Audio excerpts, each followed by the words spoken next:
大怪盗アルセーヌ・ルパンが残した不思議な宝物ルパンコレクションがギャングラーに奪われた。失ったものを取り戻すために戦う怪盗、世界の平和を守るために戦う警察、君はどっちを応援する？ Hello and welcome to LupinRecap vs. PatReview, the podcast that's stirring up a storm. I am your host, Lokavasi, and with me is my co-host, Fefnir Masamune. I can't believe they didn't put the Pat Rangers and Lupin Rangers in Smash. My friend Doug had a really convincing leak, and Sakurai just ignored it. Oh man, when are they going to put in Good Striker as an assist trophy? So anyway, I felt it was the perfect opportunity to date this episode. Oh, I read your Twitter feed. This is not the worst thing you're doing to this episode. Damn it! I figured I'd be in the clear. You deleted yours, you coward. I like to check up on my friends, and sometimes it's more necessary than others. And now you have to say the line. I mean, I was going to. It's in the script. Anyways, now that I've accidentally undercut her performance out of spite, let's get into our pre-recap discussion. And I want to talk about something I've been thinking about more or less since I've started watching this show, and that is the presence of dark themes and dark scenarios in children's media. Just for like a 5,000 foot view, I think that dark imagery should be handled, or should be used more sparingly and maybe even handled with more care than dark themes. Mm-hmm. Because it's really easy to keep a child from sleeping that night if you just put something they don't want to see on the television screen. Yeah. I remember being a kid seeing a horror movie commercial and not being able to sleep that night. Yeah, that'll stick with you, and not sort of in a good way. Some people are super into that. They're like, oh man, I remember when I was a kid and I saw that horrifying thing. It's rad as hell. Yeah. I love being terrified.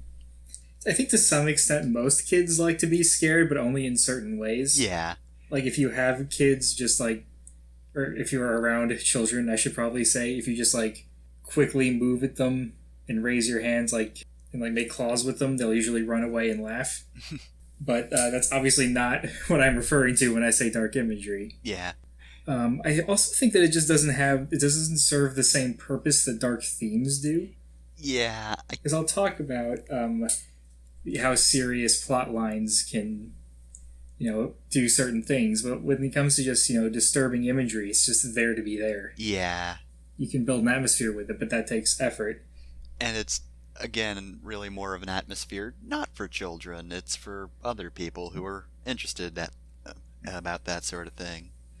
Yeah, I'm trying to think of an example, and the only example I can think of is something I think actually works. Gravity Falls, Bill saying, hey, here's a head that's always screaming, and then the head shows up, screams, and then is just torn apart, and you see the muscle layer, and then the skull, and then it disintegrates. I actually think that's really funny just because of how quick and jarring it is. Yeah, but that is kind of horrifying. Yeah, the more I think about it, the more maybe a child couldn't sleep because they saw that. And it wasn't necessary to have that joke. They just did. And another thing I'm counting among this is, I guess, offhand references to casualties. Mm-hmm. Or having, death still be a part of your show and not really addressing it. And this, I think, is even worse than dark imagery, is having dark themes and pretending that you don't. Here's an example that I think every nerd still thinks about every once in a while. Dragon Ball fans, who's still a little upset about East City? I am. They didn't do anything wrong, but they never got to be brought back. What the hell, Toriyama? Bit of an odd example. I forget what the rating for Spider-Man was, but let me tell you, did not enjoy the pumpkin bomb scene when I was a kid. God, that terrified the hell out of me. It's 1 second long, but it is horrifying, and it feels so out of place looking back. Yeah, and it's because it's so short, you have no time to take it in or absorb it or anything. It's just gone. We're moving on. Yeah, people are just skeletons and then they're dust in a second. Thanks for that, whoever directed that movie. Sam Raimi. Thanks, Sam. But yeah, even this show is guilty of it. Like you mentioned in the first episode, harvesting people's organs. Why? Yep. Kids don't want to hear that. You're going to scare them. And for no reason. To save myself after getting on this high horse of, like, how dare you have this at a children's show. I do think it's important to have more serious and darker, like, plot lines and themes in children's media. Yeah. This episode is going to give us a good example. Like, But even just the general idea of the Lupin Rangers being traumatized because they lost their loved ones, like, there are a lot of kids who lost someone important to them when they were young, and it's really hard to talk to a kid about that. yeah, And even something as simple as, like, seeing their heroes on TV going through the same thing can probably help them a lot. yeah, death is probably one of the more commonly used darker themes for children's shows, because that is something that a lot of kids do have to deal with. And it's something that you can present without overcomplicating. Well, to a certain extent. Like, a lot of darker themes might be more adult, because just by their nature, they're a lot harder to sort of work through in ways that, like, children might not be able to.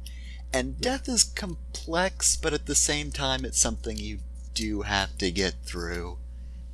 Yeah, the cliche example is go through the Newbery medals, which are handed out to children's books, and see how many of them involve dead dogs. I know this. I think the book Shiloh is, like, the only Newbery medal winning book that is about a dog where the dog lives. And I think it got the Newbery medal because the dog lived, and at that point everyone was so sick of dogs dying. Yeah, I'm trying to think of a specific example of a more complex theme than death, because death is complex in how you deal with it. But I can't think of anything specific. Though, I would like to use an example from this show, if we're to the point where we're actually talking about Lupin Ranger now. I think just the last episode, the previous few episodes really, just the whole idea of someone saying one thing to you, and that just shattering basically your entire worldview and really hurting you as a person. Because, like, it's not just somebody said a mean thing and you're upset about it, it's, yeah, somebody said this thing that's kind of true, and now you don't know how to feel about anything anymore.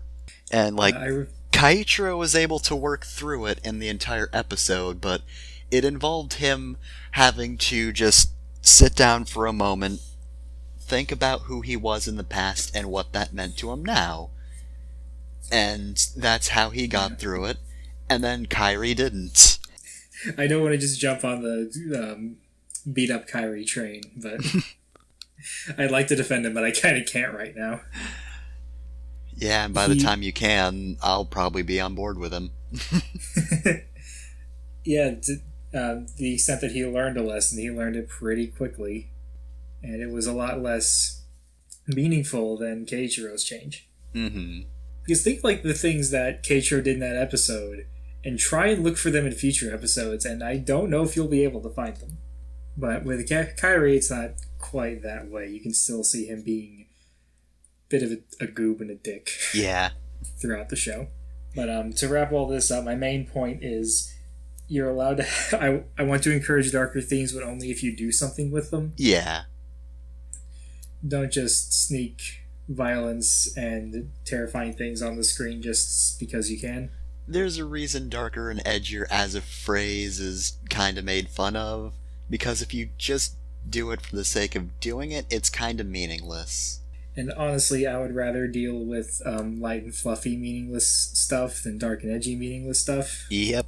Because dark and edgy can still, like, hit certain parts of my brain and activate uncomfortable things, but not do anything with it, and now I'm just stuck with that for a while. Meanwhile, light and fluffy stuff, it's like, oh, okay. Yeah. I didn't learn a whole lot, but I don't feel like I'm good. It only wasted the time I took to watch it. It will not waste several hours afterwards trying to think about this bullshit. I'm just in a good mood. Hooray. Yeah. Now we should move on to the episode recap proper, so we can demonstrate why I wanted to talk about this, because we're going to have a really good specific example of darker themes in children's media done well. Yep. So, Defner, if you don't mind. Episode 7, Always Being Saved. Are there any interesting title differences between translations? Nope, that is literally the same title that Overtime used. Huh. I'm surprised this is, like, the first one that's been consistent? I only started checking episode 4 or 5, I think. Okay. Anyway, though, today we open with the cops having lunch at the cafe. Tsukasa is discussing recent disappearances, one of which happened at a restaurant. She mentions a steakhouse, and Sakia reacts in shock, shouting that he was going to ask Umika there. Umika looks uneasy upon hearing this, and Sakia asks if she'd like to have lunch on his day off. Umika is so very obviously not into it, but neither of her partners are there to back her up.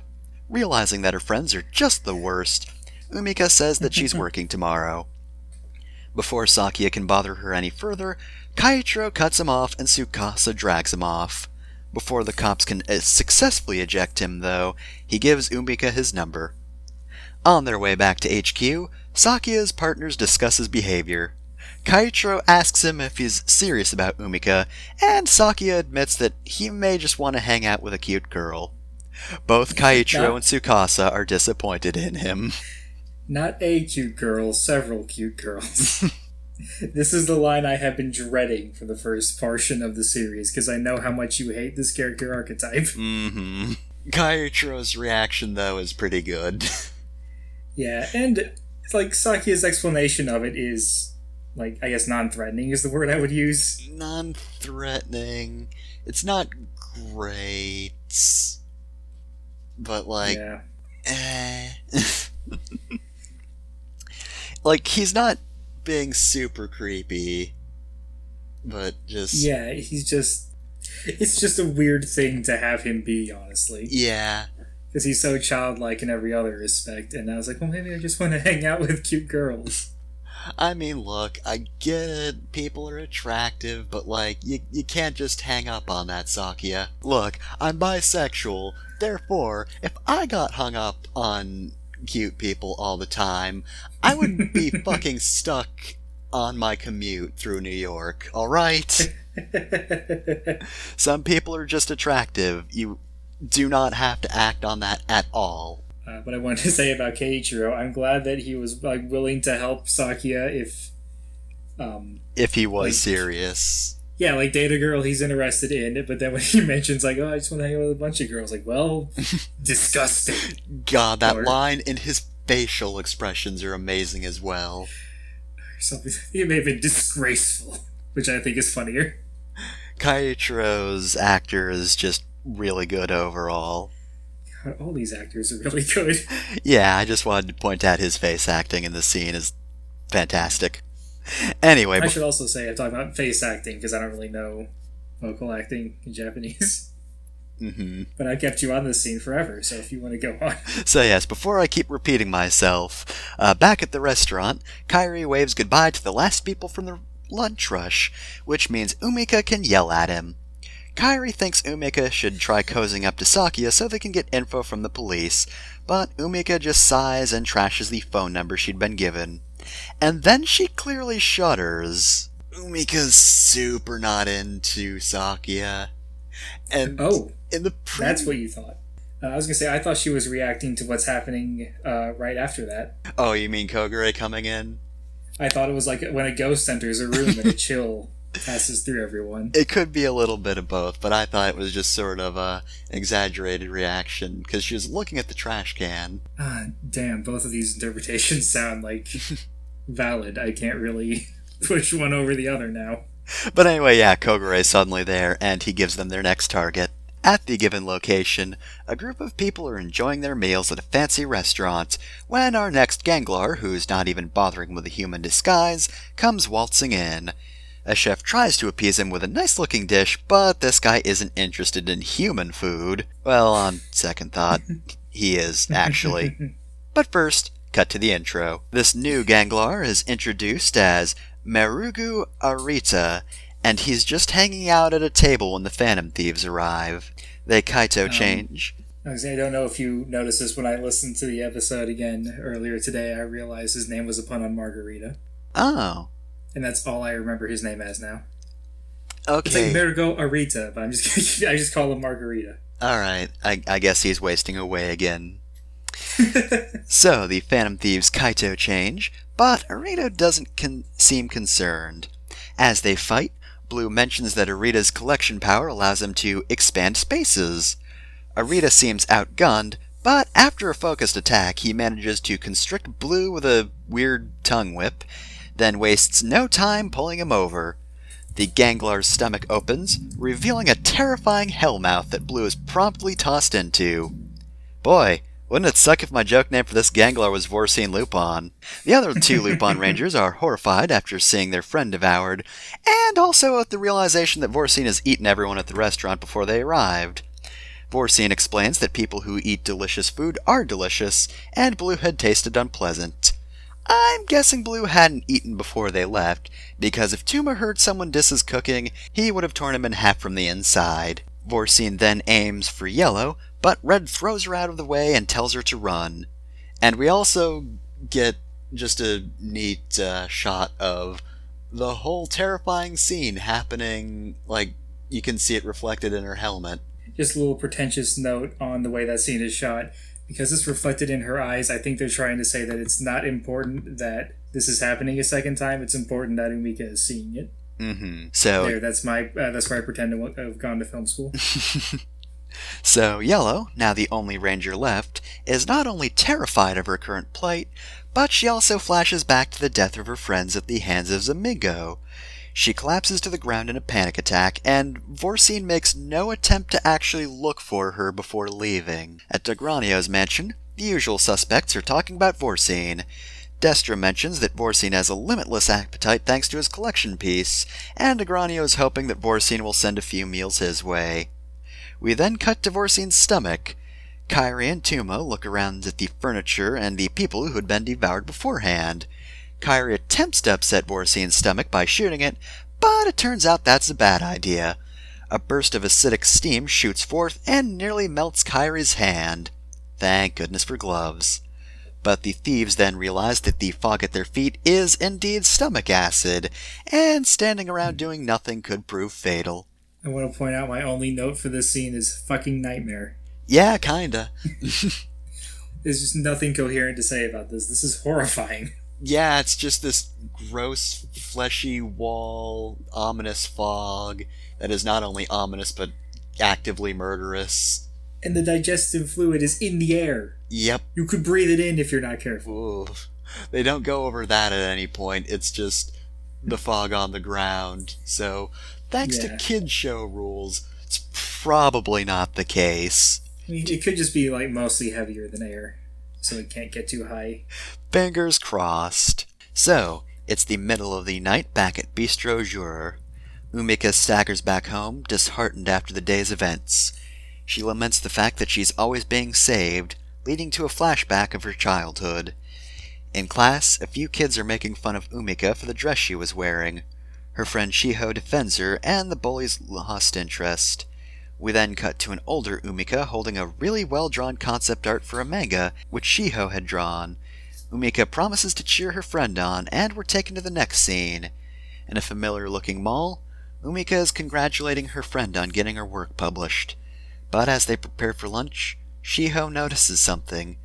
She warns Umika and shoves her out of the way, and when Umika turns around, her friend has been frozen. Back in the present, Umika cries, believing that nothing has changed. But then there's Kogure. He tells her there's always hope as long as she doesn't give up. He holds her versus changer in front of her, and she takes it. Kogure tells her that if she takes Vorcine's collection piece back, he'll likely throw up Kairi and Tuma. As he leaves, he mentions to himself that he's counting on Umika, because that versus changer is pretty valuable. So, this scene in general, let's discuss, because it's a good scene. Just the whole thing. Yeah, I kind of didn't want to interrupt you because this was just, God, a really good scene. Going through a general note, I really like the music they played. It is an acoustic version of Dial Womawase, the Lupin Ranger theme. Mm-hmm.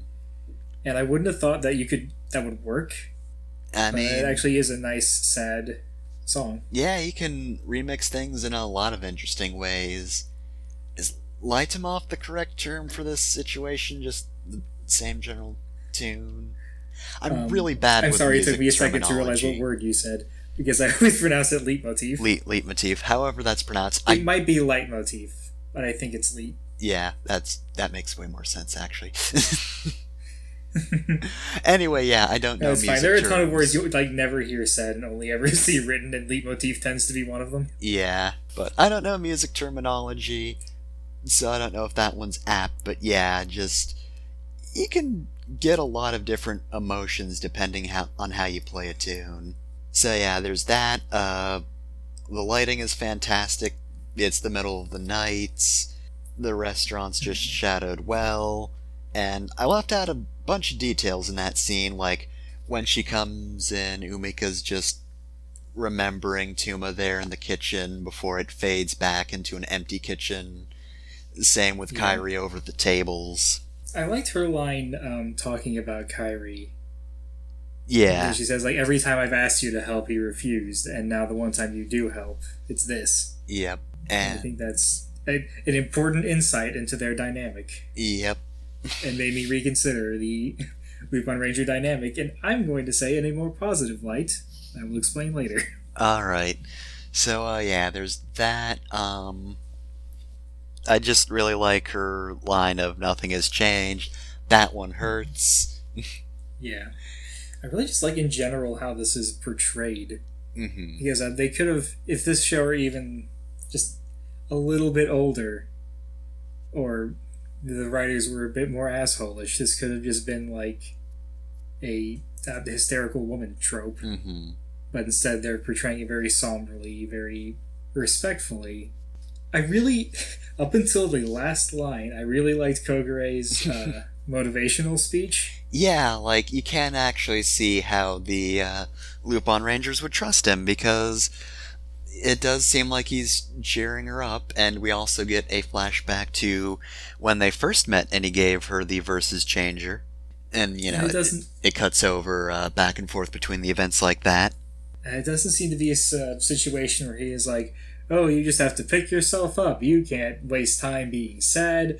It's more like you can be less sad if you act. Yeah. Or, like, you can prevent yourself from being sad in the future if you act now. It's trying to come across as hopeful instead of, like, shaming her into stop feeling bad. So, yeah. But, of course, then we get the dramatic irony of him outside the restaurant being like, yeah, it's an important person changer. Better get a Very book. important VS vehicle. But, yeah, and... God, that line. that God. is one of the do not trust Kogure is not what he seems. And that shifty-ass look on his face, just, He smiles. Two of the Lupin Rangers are dying in a Ganklor's stomach, and he's smiling. So, yeah, dramatic irony. There you go. Textbook example. But, anyway, yeah, just one last note. Who's Umika's actress again? Haruka Kudo. Okay, yeah, she does an excellent job here. Yeah, I remember her name really well because there is a reference to her career later, and I read that like, oh, now I'll never forget her name. For some reason, I can't remember anyone else's name. Alright. So, Umika contemplates what to do when she sees the restaurant magazine lying on the counter.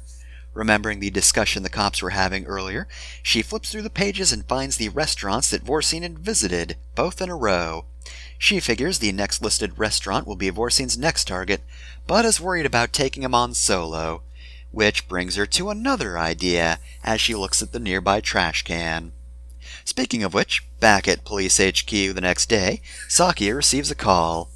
Jim Carter is discussing looking up similar incidents with the other officers when Sakia is shocked at the message he received. And now that short scene's done, let's head on over to the closest infinite stomach. Wasting away again in Margarita. One of the victims calls over to her child, but the table said child is on break, sending him towards the acid fog. Kid. This is the dumbest child. But Kairi catches him in time and brings him to the rest of the group. Tuma mentions that the situation may have been resolved faster if Kairi were on the outside. Kairi admits that it may have been a mistake. Now, you might think that that's Kairi being a dick, but actually no, not this time. He mentions how saving her may have just dug up some of her emotional trauma, which it did. Yeah. Kairi actually considered someone else's feelings. Blue also mentions that it's not like him to save a comrade. So did Kairi get replaced by an alien while we weren't looking? Is this the work of an enemy Ganglar? I wanted to point out in the overtime fan subs, he also more obviously deflects Toma saying that this would be done faster if you were out here. He says, like, you really think so? Oh, I kind of like that version more, actually. Yeah, I think the intent is that Kairi is like, nah, I'm not more competent than Umika. That's kind of mean to Umika.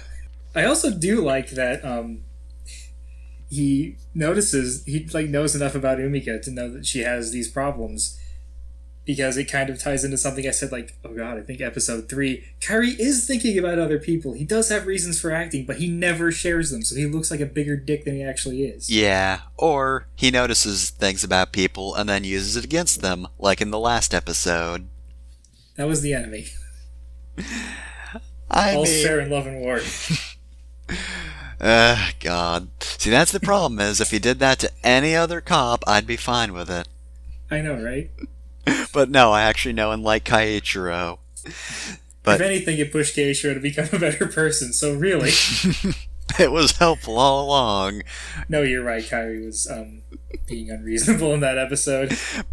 But anyway, so we cut over to the restaurant that's very likely to get hit by a Ganglar in the next few minutes. Sakia is dressed up and anxiously waiting. Umika enters and Sakia is stunned by her date attire.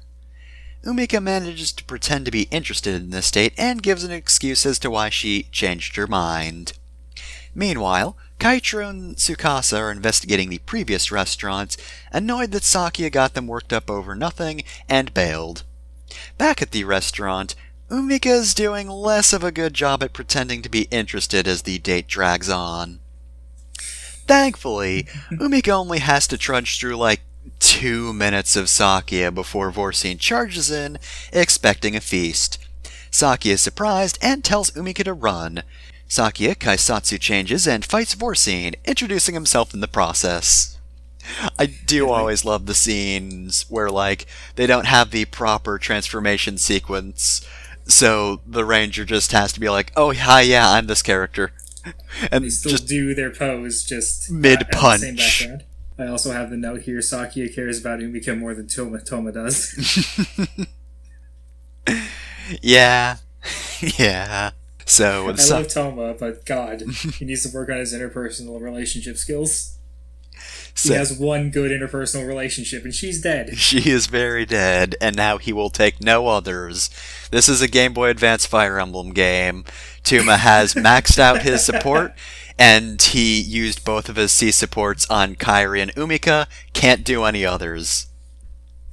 God damn it. That's all the Lupin Rangers did that, though. I'm so mad. So with Sakia distracted, Umika is able to sneak out. The other cops are alerted to the fight as well. Umika changes her outfit as Sakia tries his best against the Ganglar. She really takes her time as well. Sucks for Nigu, because he's getting his head handed to him.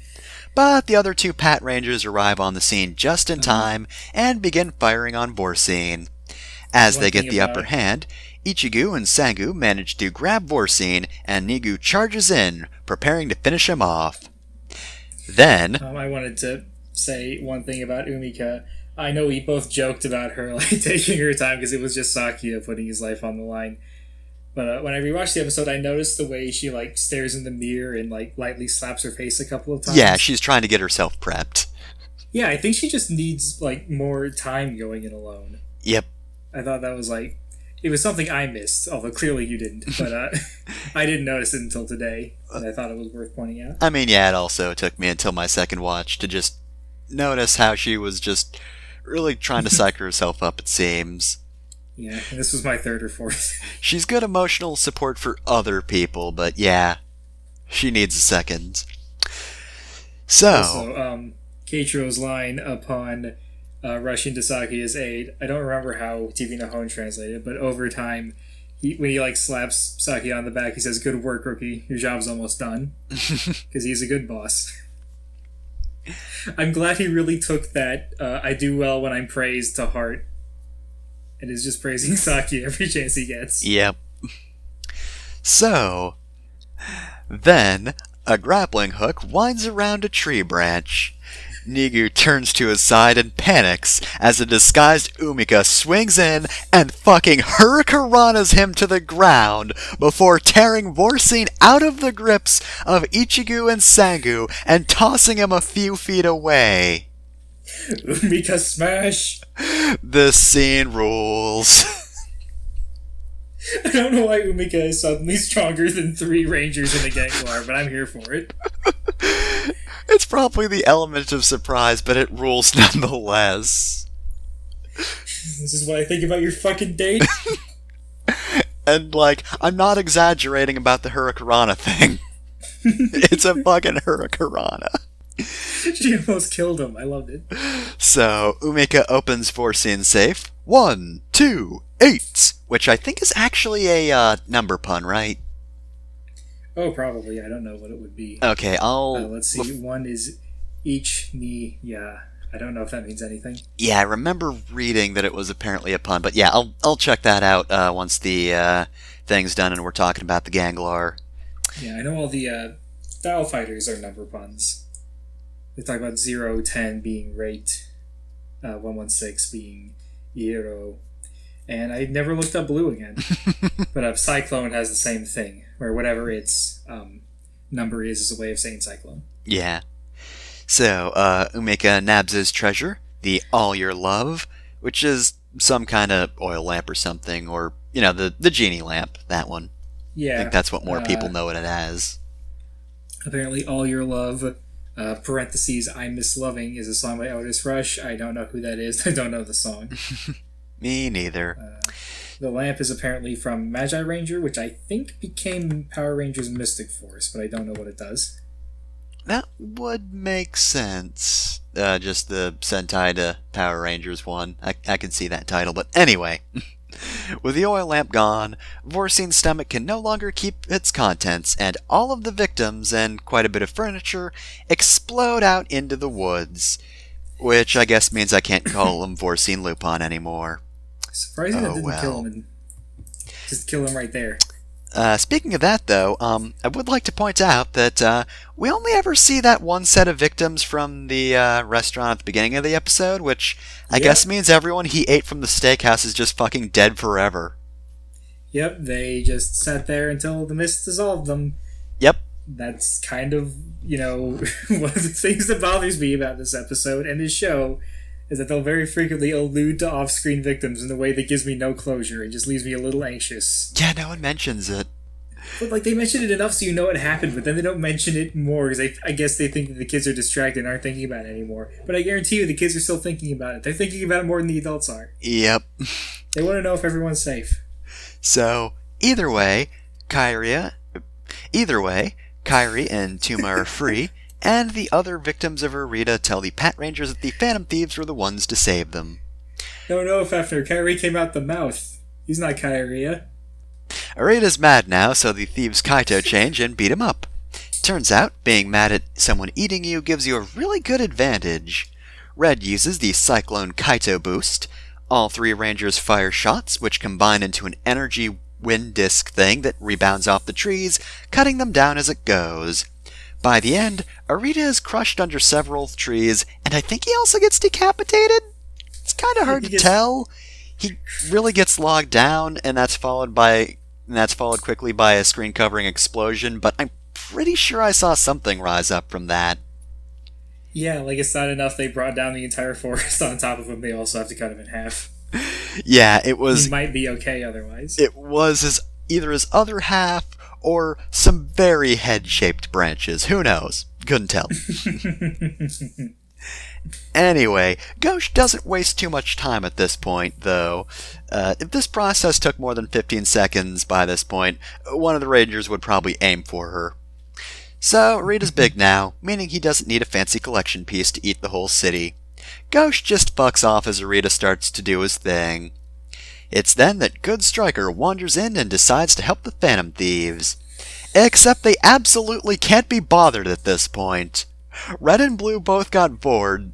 They need to go home, take a shower, take a nap, and just not worry about a giant monster today. So, Goody goes to the Pat Rangers and is happy that they actually want him. They form the Pat Kaiser, and Sakia tries to take his aggression out on the Ganglar by shooting him a whole bunch, but to no avail.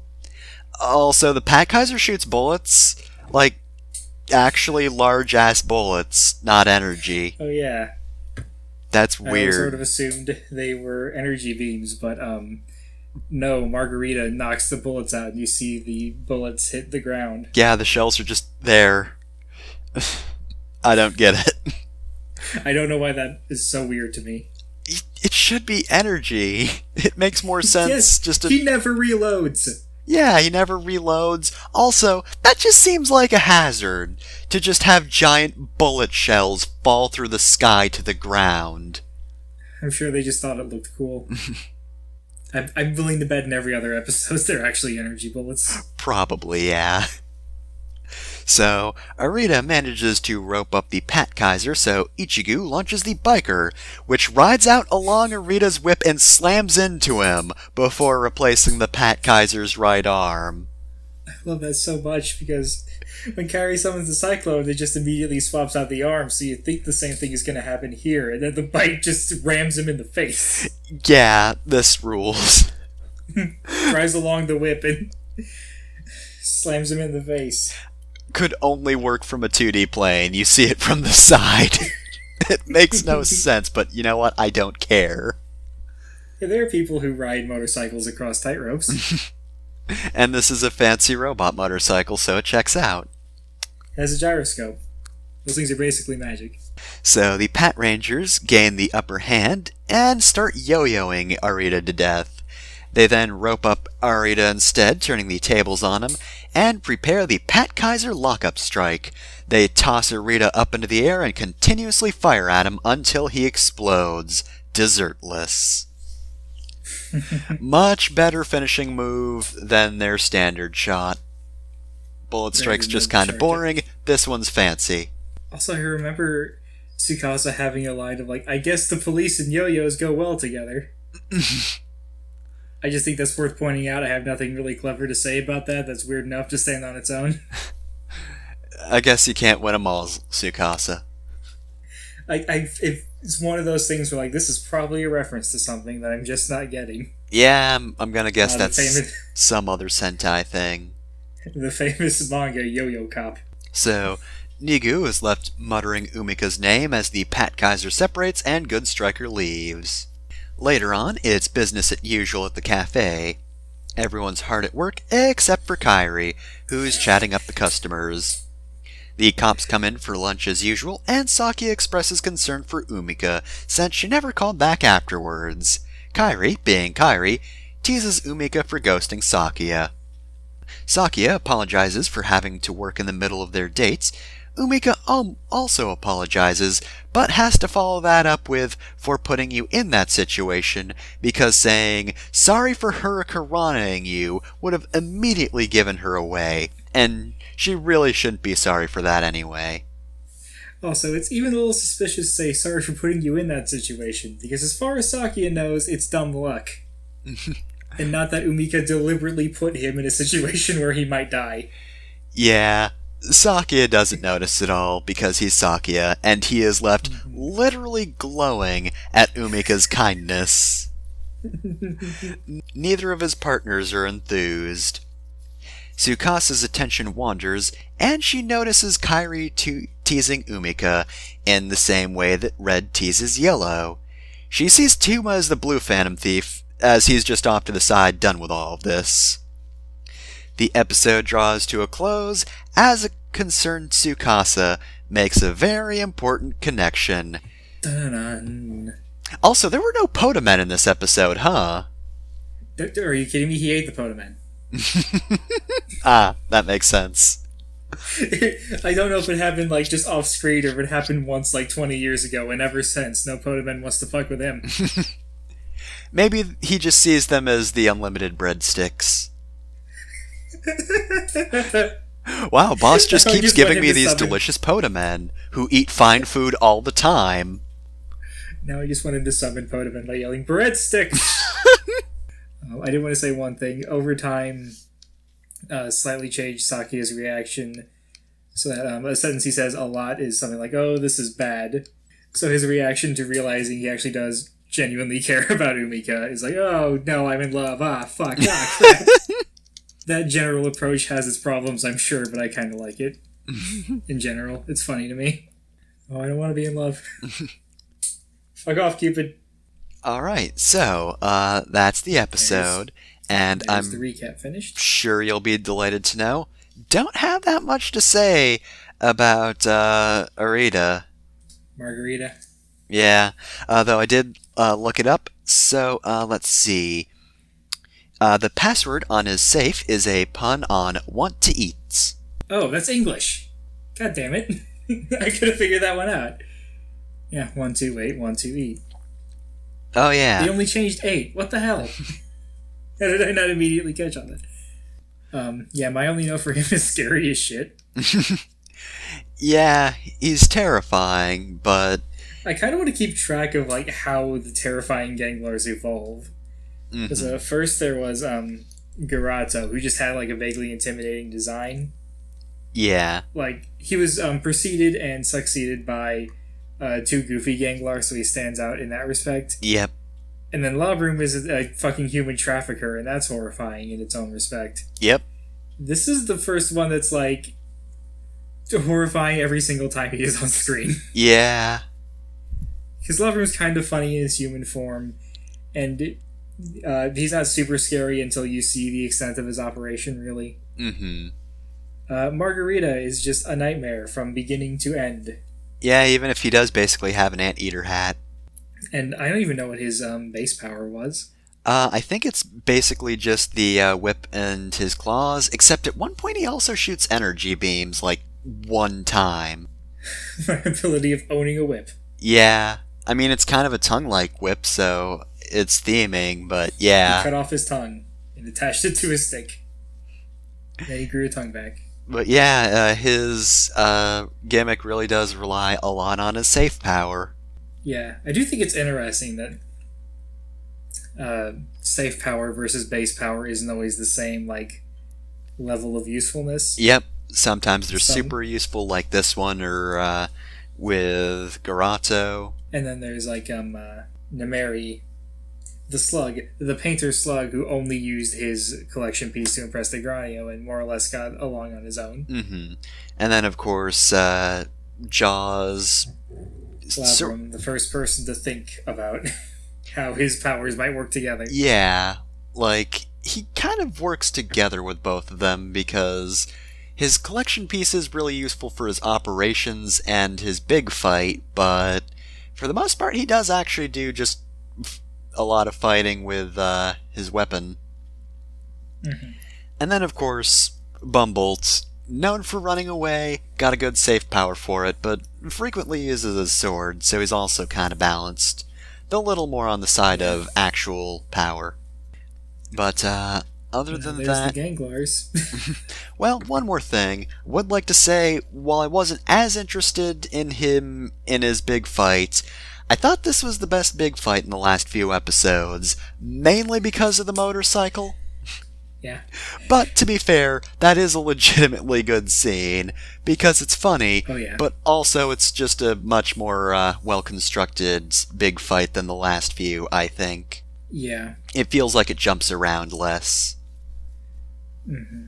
I feel like the big fights in this get better the more frequently they get new toys to play with. I can see that, yeah. So whenever you hit a rut of no new Zords, it sort of gets like, well... now we're just doing this again. Yeah. I'm surprised that the big fights haven't been quite as exciting as they could be, since they are usually pretty creative. But then again, there is only so much you can do with that sort of acting. Look, Umika, her, and Kunran and Sakuya today. That was amazing. That's all we need. But yeah, it is probably difficult to do big fights just because still people having to do that over a town set piece. That's all I really want to say about the Ganglars. So for post-episode discussion, obviously I want to talk about Umika. Mm-hmm. I feel like we should address Sakia, but I don't really know what to say. I have a few things. Actually, my two notes for Sakia are how do I even begin, and Fefner will probably want to talk about him. Yep. But let's start with Umika. This is another situation where everything is so well explained in the episode itself, I'm not sure how much I really need to explain beyond that. Yeah. I mean, as I was saying the last few episodes, the moment Umika had an actual episode to herself, I knew I'd love her. And guess what? Good episode. Mm-hmm. Yeah, I especially liked every scene of her preparing to go out and fight. Mm-hmm. When the moment Kogre leaves Bistro Juror, her like going through the magazine, going through the trash, psyching herself up in the bathroom. It's a really good way of showing just how much effort this is taking for her. Yep. To go out on her own without belaboring it to the point where it becomes condescending and a little patronizing. Oh yeah. But also, like, she does a lot of planning in this episode.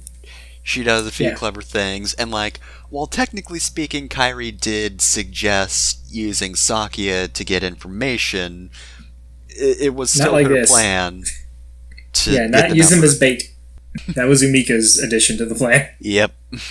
But yeah, she is shown to be really clever on her own, even if she does have trouble sort of being her own emotional supports. And I think just her whole deal is very relatable, and they display it really well. You predicted several times that Umika was going to have a darkness to her because of the... Like, she got the best look at Zamigo. Mm-hmm. And that does sort of rear its head here. Because even though she's, motivated by saving her teammates, which, as a Lupin Ranger, she could just leave them to die. That's what they agreed to. But the fact that she was willing to throw Sakia into a super lethal situation... Yeah. just for, like, a chance of taking him down. Yeah, and Sakia did kind of get the crap kicked out of him. I like the way that fight was shot, because, like, most of the blows against Sakia are, like, near misses. Mm-hmm.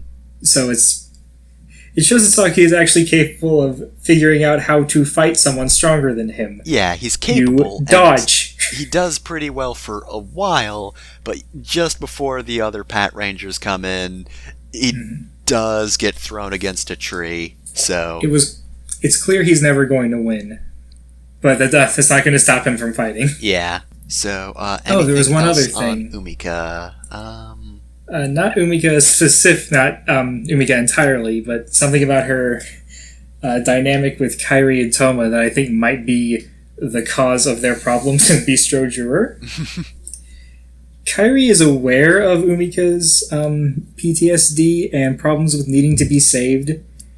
Do you think that might be part of the reason he doesn't help her in the restaurant? Maybe so, yeah.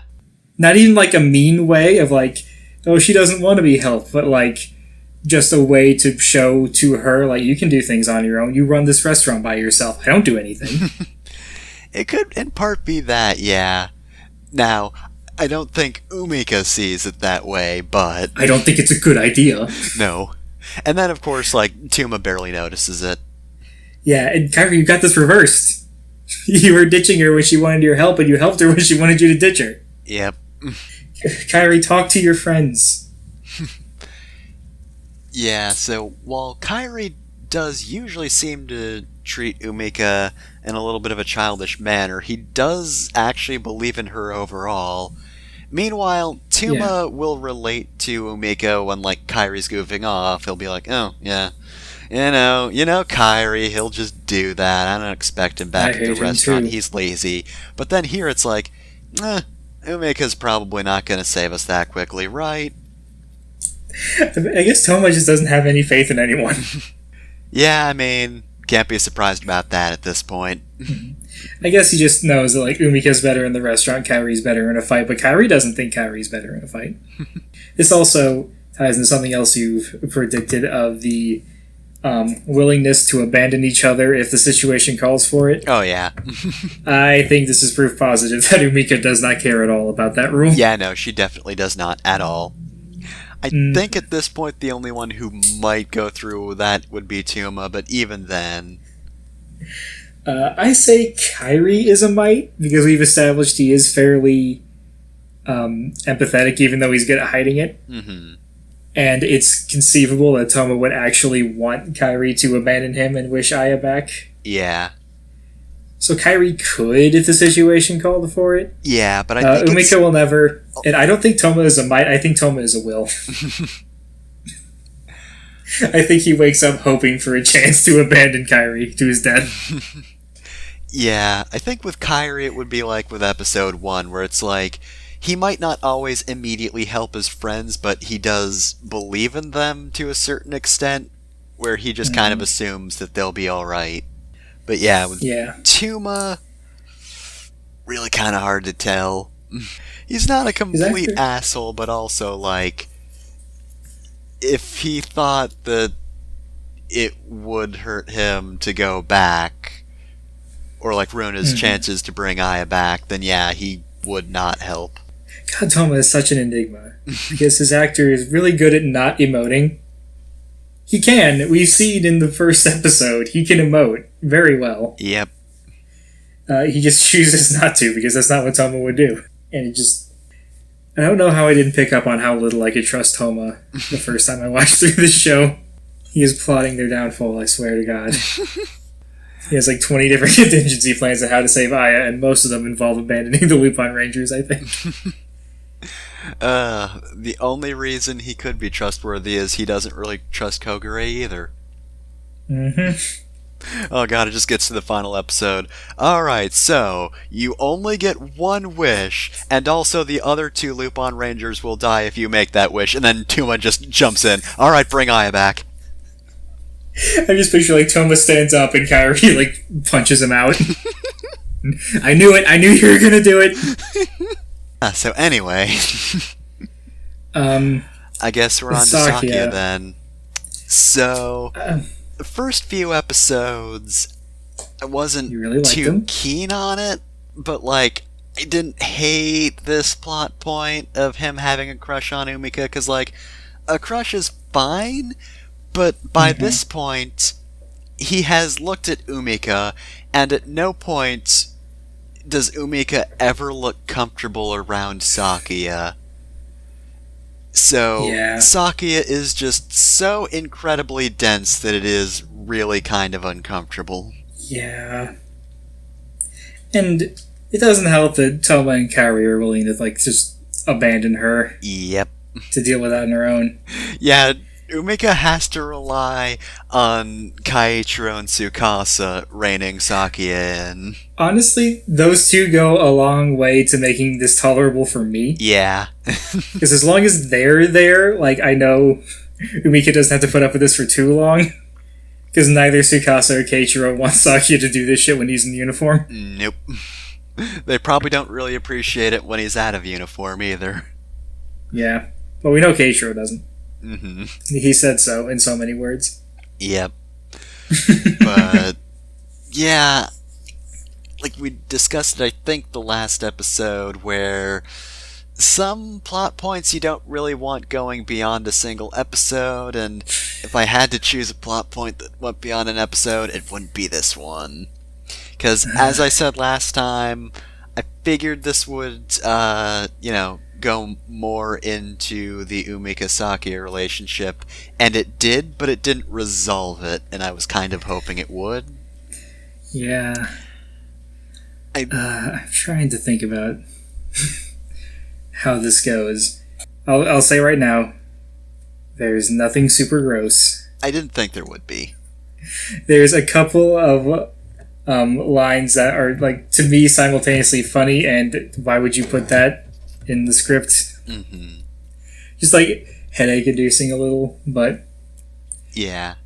for the most part, I kind of want to talk about where this goes in the future because I know you're uncomfortable with it. And I don't want you to have to worry. Well, to be fair, I'm actually not that worried about it because, like, the show, like, while obviously don't really like it being applied to Sakia because I liked Sakia, but at the same time, like, the show does exaggerate Umika's reactions a little bit, but in a way that I think is kind of important because, you know, again, kids show. They want to show that Umika is clearly not interested in Sakia, and, like, they have that by her reactions. She is clearly not into it, but also you have, like, the scene before Arita attacks, in which Sakia is just, like, right up in front of the camera.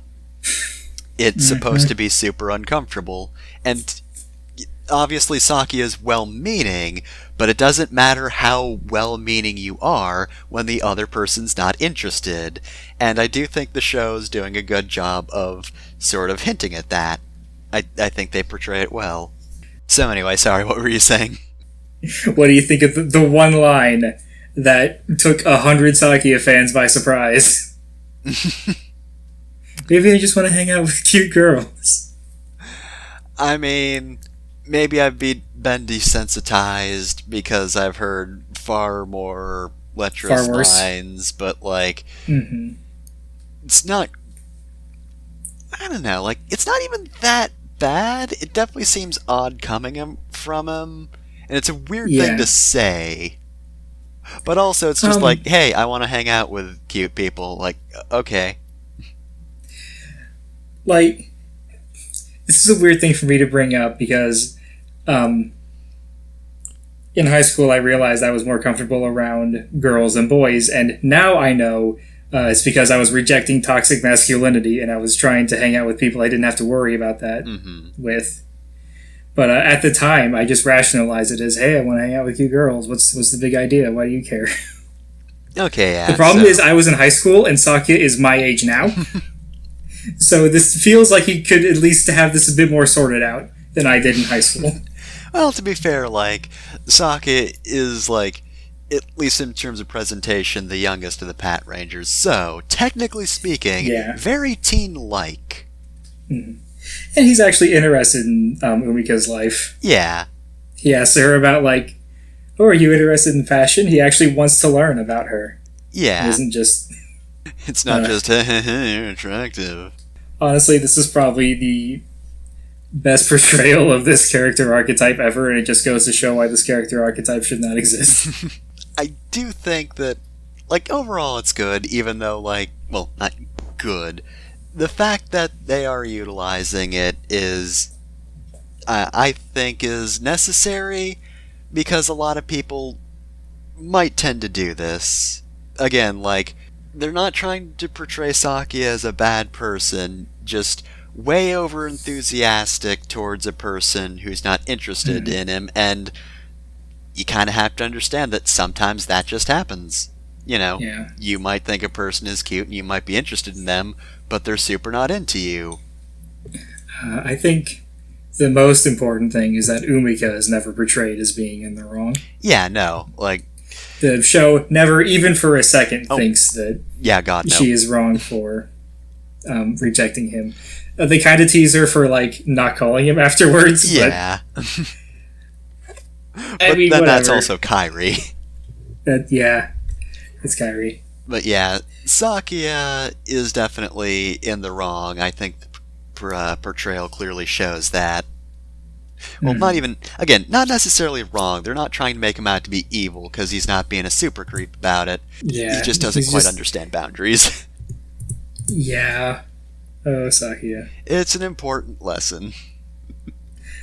I go through the Tumblr tag for Lupin Ranger vs. Pet Ranger a lot, and a lot of the build-up to this episode was, oh dear, Sakia's going to get his heart broken.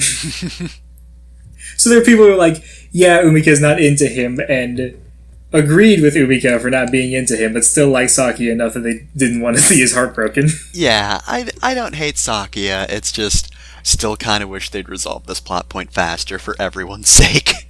Toei is not good with romances. Even when they're trying to portray a romance that really shouldn't be a romance. This subplot. There's so many people worried about this subplot. Yeah, I think I said last time that I trust the show enough, and I think even more now. Mm-hmm. Just as I've been saying, I think it's a necessary portrayal, and I like what they've been doing with it, even if it is a bit uncomfortable. Yeah. Well, going back to the darker themes, it's uncomfortable for a point, like you said. Yeah. They want to show, like, here's how a well-meaning person can accidentally make other people feel uncomfortable, almost as if this is the entire theme of the show, of how well-meaning people can sometimes hurt each other without really wanting to. Yep. Have you ever heard of the Hedgehog's Dilemma? But anyways, that's all I really wanted to talk about analysis-wise. Umika is great and perfect, and no one is taking care of her, and Sakia needs to get his shit together. Any predictions?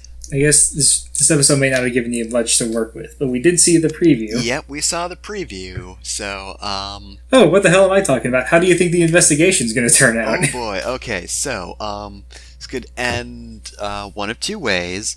So, I was, noticing in the next episode preview that it seemed like it was a lot of the Lupin Rangers try to do things, but then, like, one of the cops is there to sort of just look at them, and they're like, oh no, better not do that here.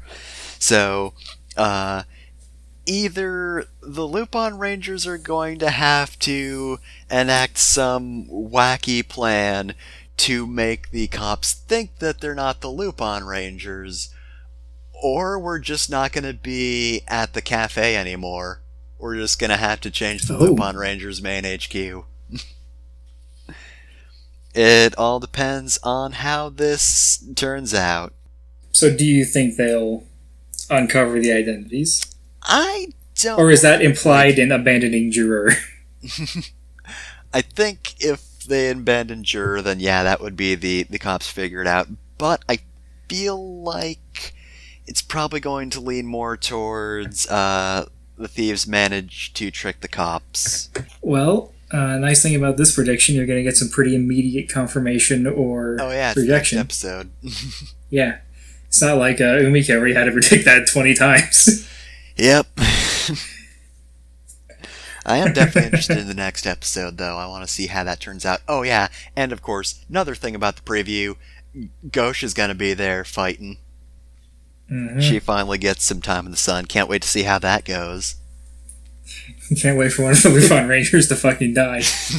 Well, I mean, Ghosh does seem to be a medic overall, but of course the healing touch is more good for more than just healing. It is also good for killing. And on that note, if you want to send us any emails, we are LupinRecap vs PatReview@gmail.com. If you want to follow us on Twitter, we are at LRVSPR. I'm just going to mention my Twitter handle every episode, regardless of if it exists or not, because I don't want to keep going back and forth throughout the show. But it's in you can potentially follow me on Twitter at Lokamasi. Fefner is at Fefner Masamune. Yep, and I'm now out of Halloween mode. So long, Halloween. Where did October go? We blinked and October was gone. Yep.